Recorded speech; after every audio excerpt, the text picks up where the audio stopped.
গ্রামের আয়রনযুক্ত কলের পানিকে কিভাবে 100% ফিল্টারিং করে পরিষ্কার ধবধবে সাদা পানি বানিয়ে ফেলবেন? খুব বেশি কিছু না, 3টা প্লাস্টিকের ড্রামের সাথে আপনার পানির ট্যাঙ্কিটাকে কানেক্ট করতে হবে। প্রয়োজন হবে বেশ কিছু পাথর এবং সিলেকশন বালু। বিশ্বাস করুন, যারা গ্রামে বসবাস করে তারা খুব ভালো করে জানে যে সেখানে সাপ্লাইয়ের পানি না থাকায় টিউবওয়েল থেকে মোটরের মাধ্যমে ট্যাঙ্কিতে পানি উঠানোর কারণে প্রতিনিয়ত আয়রনযুক্ত লাল পানি ব্যবহার করতে হয়, যেটা দিয়ে গোসল করলে চুল এবং মাথার ত্বকের ক্ষতি হয়, খেলে পেটের সমস্যা হয়, রান্না বান্নাতেও সমস্যা হয়। তো প্রথমে বলে দিই, 100 লিটার পানি ধারণ ক্ষমতা সম্পন্ন 3টা ড্রাম নেবেন ভিডিওতে দেখানো প্রসেসে। প্রত্যেকটা ড্রামের উপর থেকে 7 ইঞ্চি নিচে একটা হোল করবেন আর নিচ থেকে 3 ইঞ্চি উপরে আরেকটা হোল করবেন এবং তার সাথে সংযুক্ত করে দিবেন পাইপ কানেক্টর। আপনারা 2 ইঞ্চি অথবা 3 ইঞ্চি পাইপ ব্যবহার করতে পারেন। এই পাইপ কানেক্টরের ভেতরে একটা ম্যানুয়াল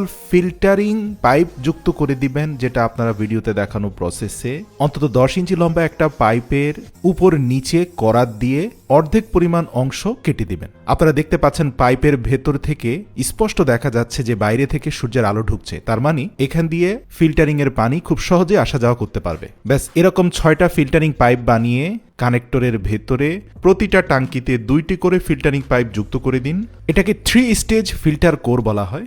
এবার আসুন, 3 ধরনের পাথুরে কণা আপনাকে সংগ্রহ করতে হবে। প্রথম পাথুরে কণাগুলো হবে একটু বড় সাইজের, দ্বিতীয় পাথুরে কণাগুলো হবে মাঝারি সাইজের, তৃতীয় পাথুরে কণাগুলো হবে আসলে সিলেকশন বালু। এবার আসুন, আপনার হাতে থাকা 3টা প্লাস্টিকের ট্যাঙ্কিকে 3টা ভিন্ন ভিন্ন উচ্চতায় রাখতে হবে। সবচেয়ে উপরে থাকা প্লাস্টিকের ড্রামের উপরের অংশের সাথে দ্বিতীয় প্লাস্টিকের ড্রামের নিচের অংশটা পাইপের মাধ্যমে কানেক্ট হবে। দ্বিতীয়টার